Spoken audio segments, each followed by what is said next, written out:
Halo semuanya, perkenalkan nama saya Ivana Felicia dengan NIM 240911220020 dengan kelompok 2 Fisiologi dengan Kakak Asprak, Kak Rizky Wira Adiaksa, dan juga Kak Muhammad Faiz Azari. Jadi di video kali ini saya akan membahas tentang fisiologi dari blok fungsi normal kardiorespi, di mana dengan namanya kardiorespi kita akan membahas dua sistem, ada sistem pernafasan dan juga sistem kardiovaskuler. Nah, pertama-tama kita akan masuk ke sistem pernafasan terlebih dahulu. Nah, pertama kita akan bahas pusat regulasi dari pernafasan. Nah, pusat regulasi pernapasan ini terletak di dalam sistem saraf pusat, khususnya di bagian medula oblongata dan juga pons. Nah, medula oblongata memiliki dua daerah utama yang berperan dalam pengaturan pernafasan. Nah, dua daerah ini apa aja? Ada daerah inspiratorik dan juga daerah ekspiratorik. Nah, daerah inspiratorik ini bertanggung jawab untuk mengatur kontraksi otot-otot pernapasan seperti otot diafragma dan juga otot interkostalis eksternal yang berfungsi untuk menarik udara ke dalam paru-paru selama proses inspirasi atau inhalasi. Sebaliknya, daerah ekspiratorik ini aktif pada saat pernafasan menjadi lebih intensif, seperti saat berolahraga. Dengan mengatur proses ekshalasi aktif untuk mengeluarkan udara dari paru-paru, pons juga berperan penting dalam regulasi pernapasan dengan menghubungkan dan mengatur aktivitas medullary center. Nah, salah satu komponen penting dari pons adalah Pontine Respiratory Group atau PRG yang dapat menghambat pusat inspirasi untuk memastikan transisi yang halus antara proses inhalasi dan juga ekshalasi. Selain itu, bagian korteks cerebrum atau korteks otak kita memungkinkan juga untuk terjadinya kontrol pernafasan secara sadar, sehingga individu dapat menahan napas atau mengubah pola pernafasan sesuai dengan kebutuhan. Kemudian kita akan membahas tentang reseptor pernafasannya. Nah, reseptor pernafasan di tubuh kita itu terdiri dari berbagai jenis yang berfungsi untuk mendeteksi perubahan dalam lingkungan internal tubuh kita. Nah, kemoreseptor pusat kita itu terletak di medula oblongata. Dan juga ini sangat sensitif terhadap peningkatan gas karbon dioksida atau CO2 dan juga penurunan pH darah. Karena kan karbon dioksida itu bersifat asam, otomatis pH kita itu juga akan turun kalau gas karbon dioksida dalam darah kita itu meningkat. Nah, ketika kadar gas karbon dioksida kita itu meningkat, kemoreseptor ini akan merangsang pusat regulasi pernapasan untuk meningkatkan ventilasi guna mengeluarkan CO2 berlebih. Selain itu, terdapat juga kemoreseptor perifer. Nah, ada dua, ada di arteri karotis dan juga badan aorticus. Nah, reseptor ini sensitif terhadap penurunan kadar gas oksigen dalam darah. Nah, reseptor regang yang terdapat pada dinding toraks juga memainkan peran penting dalam memicu refleks Herring-Breuer yang mencegah over inhalasi dengan menghentikan inspirasi ketika paru-paru terisi penuh. Selain itu, pulmonary irritant receptors juga merespons adanya senyawa iritan di saluran nafas, seperti adanya asap atau debu, dan dapat memicu refleks batuk atau bersin untuk melindungi saluran pernafasan. Nah, kemudian kita akan membahas tentang efektor apa saja yang berpengaruh terhadap reseptor sistem pernafasan kita. Nah, efektor dari reseptor pernafasan kita itu terdiri dari otot-otot yang terlibat dalam proses inhalasi dan juga ekshalasi, inspirasi dan juga ekspirasi. Otot utama yang bertanggung jawab adalah otot diafragma. Otot ini berbentuk seperti kubah yang terletak di bawah paru-paru kita, bagian inferior paru-paru kita, dan otot interkostalis eksternal yang berada di antara tulang rusuk kita. Ketika pusat regulasi pernafasan kita mengirimkan sinyal ke otot-otot ini, otomatis diafragma akan berkontraksi dan turun, sementara otot interkostalis eksternal akan menarik tulang rusuk ke atas dan keluar, yang menciptakan tekanan negatif di rongga dada yang memungkinkan udara masuk ke paru-paru. Dalam situasi di mana kebutuhan ventilasi ini meningkat, seperti kita saat berolahraga, berlari, atau aktivitas fisik lainnya yang membutuhkan tingkat endurance yang tinggi, tingkat ketahanan tubuh yang tinggi, otot-otot tambahan seperti otot-otot interkostalis internal dan juga otot-otot aksesori misalnya musculus sternocleidomastoid, musculus calenus yang terdiri dari 3 cabang, ada musculus caleni yang anterior, medius, dan juga di bagian posterior. Kemudian juga ada otot di regio abdomen kita seperti musculus obliquus externus, musculus obliquus internus, kemudian ada musculus rectus abdominis dan musculus transversus abdominis. Otot-otot ini juga dapat terlibat untuk meningkatkan kapasitas dari pernapasan kita. Nah, selanjutnya, faktor-faktor apa saja yang mempengaruhi regulasi dari pernafasan kita? Terdapat beberapa faktor ya tentunya yang dapat mempengaruhi sistem pernafasan atau regulasi dari pernafasan kita. Yang pertama itu ada dari kadar gas karbon dioksida dalam darah. Ini salah satu faktor utama. Peningkatan kadar dari gas karbon dioksida akan merangsang kemoreseptor pusat untuk meningkatkan frekuensi dan kedalaman pernafasan guna mengeluarkan gas karbon dioksida yang berlebih dari dalam tubuh kita. Yang kedua, kadar oksigen dalam darah juga dapat berperan penting. Penurunan kadar oksigen akan merangsang kemoreseptor perifer untuk meningkatkan ventilasi agar oksigen dapat tersedia lebih banyak bagi tubuh kita. Selain itu, perubahan pH darah akibat akumulasi asam atau basa juga dapat mempengaruhi aktivitas kemoreseptor pusat. Suhu tubuh merupakan faktor lain yang dapat mempengaruhi regulasi pernafasan. Peningkatan suhu juga seringkali disertai dengan peningkatan frekuensi pernapasan sebagai respons terhadap kebutuhan metabolisme yang lebih tinggi. Emosi juga memiliki dampak yang cukup signifikan pada pola pernafasan. Sistem limbik juga dapat memicu perubahan dalam kecepatan dan juga kedalaman bernafas sebagai respons terhadap stres atau kecemasan. Selanjutnya, ketinggian itu juga dapat berperan penting dalam regulasi pernapasan kita, karena pada ketinggian tinggi pada umumnya terdapat penurunan tekanan oksigen pada atmosfer.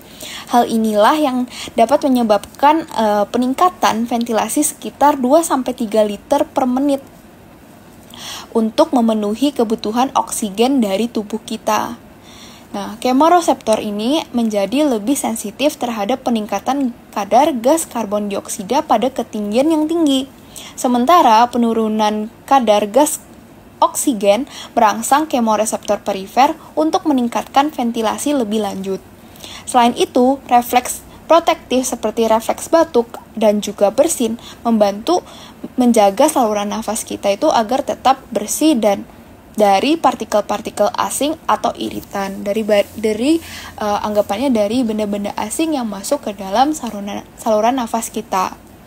Kemudian ada juga refleks Hering-Breuer yang juga berfungsi untuk mencegah inspirasi berlebihan dengan menghentikan inhalasi, menghentikan proses inspirasi pada saat paru-paru atau pulmo kita sudah terisi penuh dengan udara.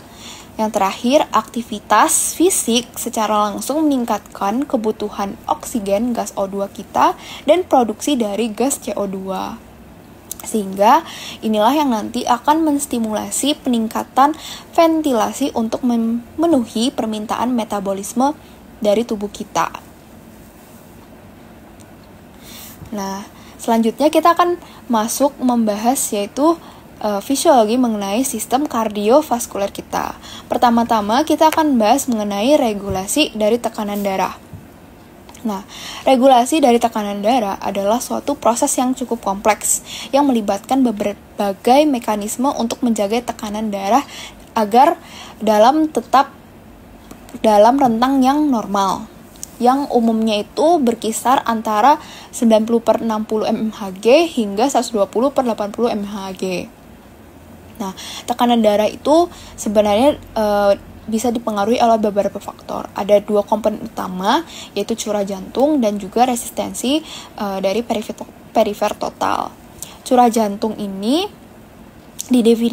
didefinisikan sebagai volume darah yang dipompa oleh jantung setiap menitnya yang dipengaruhi oleh frekuensi detak jantung dan juga volume stroke.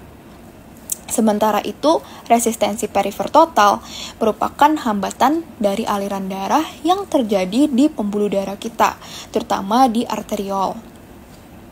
Ketika tekanan darah kita itu meningkat, baroreseptor yang terletak di sinus karotis dan arkus aorta akan mendeteksi peningkatan regangan dinding dari pembuluh darah kita.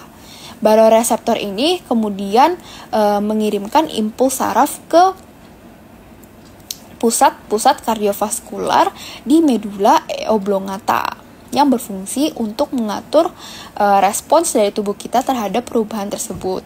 Jika tekanan darah kita itu terlalu tinggi, pusat kardiovaskular akan meningkatkan aktivitas parasimpatis dan mengurangi aktivitas simpatik. Akibatnya, denyut jantung akan menurun dan pembuluh darah akan mengalami yang namanya vasodilatasi, pelebaran pembuluh darah, sehingga tekanan darah dapat kembali ke tingkat yang normal.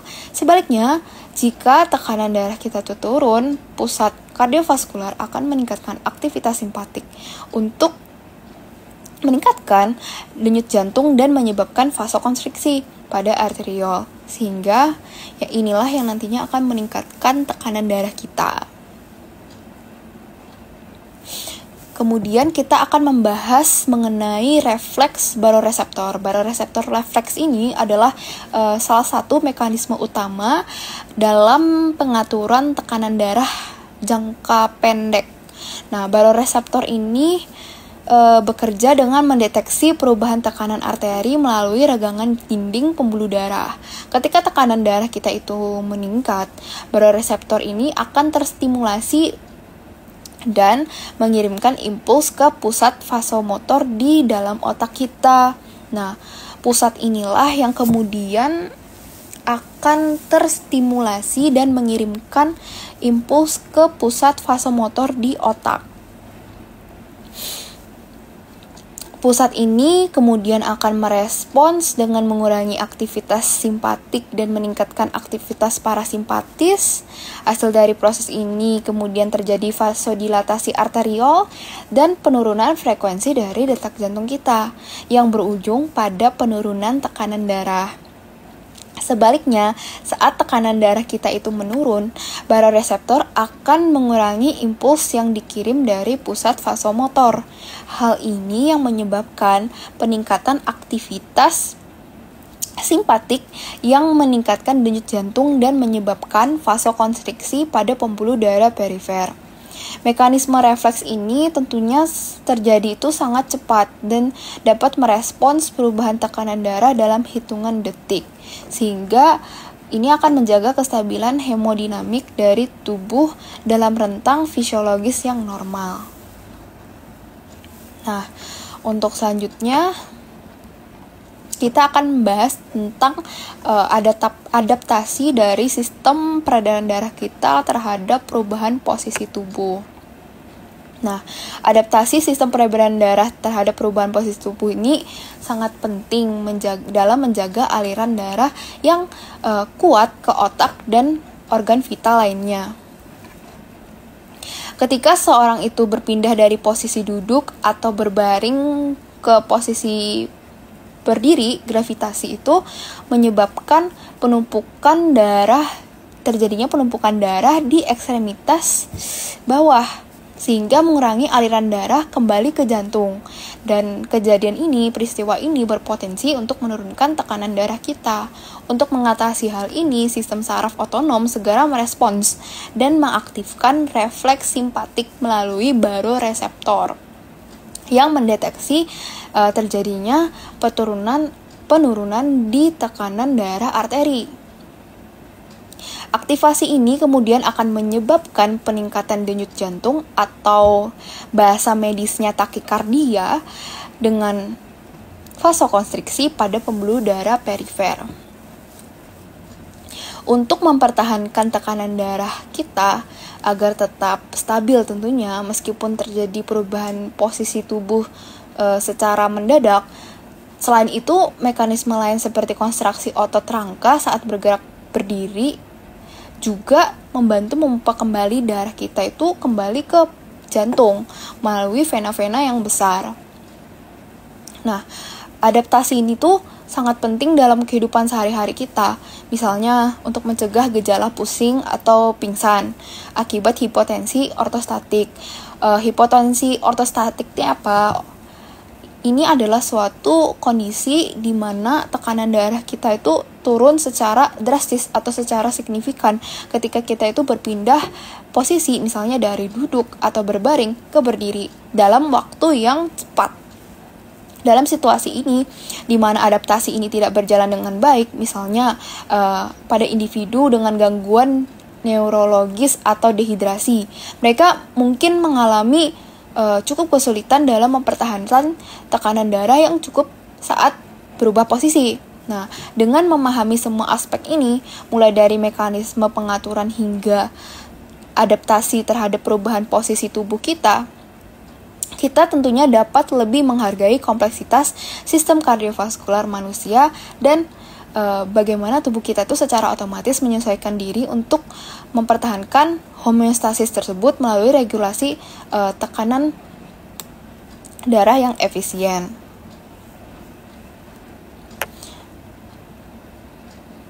Nah, sebelum menutup dari video saya pada hari ini, saya ingin menambahkan penjelasan, yaitu mengenai faktor-faktor apa saja yang mempengaruhi tekanan darah.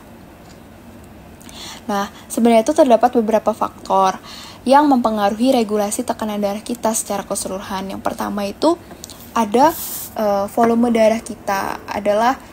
Ini adalah suatu kayak faktor kunci peningkatan volume yang disebabkan oleh retensi cairan akibat konsumsi garam berlebih atau kondisi medis tertentu seperti gagal ginjal yang dapat menyebabkan hipertensi. Yang kedua, mungkin ada disebabkan oleh resistensi vaskuler yang juga berperan penting dalam penyempitan arteriol akibat kontraksi otot polos yang dapat meningkatkan resistensi dan juga akan meningkatkan tekanan darah kita. Hormon-hormonnya itu seperti apa? Ada yang bernama renin, angiotensin, aldosteron. Nah, hormon ini tuh berkontribusi dalam pengaturan jangka panjang dengan meningkatkan volume cairan melalui retensi natrium dan merangsang vasokonstriksi. Selain itu, kondisi emosional itu seperti stres dapat memicu respons simpatik yang meningkatkan frekuensi detak jantung dan tekanan darah secara keseluruhan. Nah, untuk faktor lainnya itu termasuk seperti aktivitas fisik juga, di mana latihan fisik ini dapat menyebabkan peningkatan sementara pada tekanan darah, tetapi juga berkontribusi cukup kuat terhadap kesehatan kardiovaskular serta secara keseluruhan jika dilakukan secara teratur. Nah, mungkin sekian penjelasan saya mengenai fisiologi dari fungsi normal, sistem respirasi, dan juga kardiovaskular. Semoga bermanfaat dan terima kasih.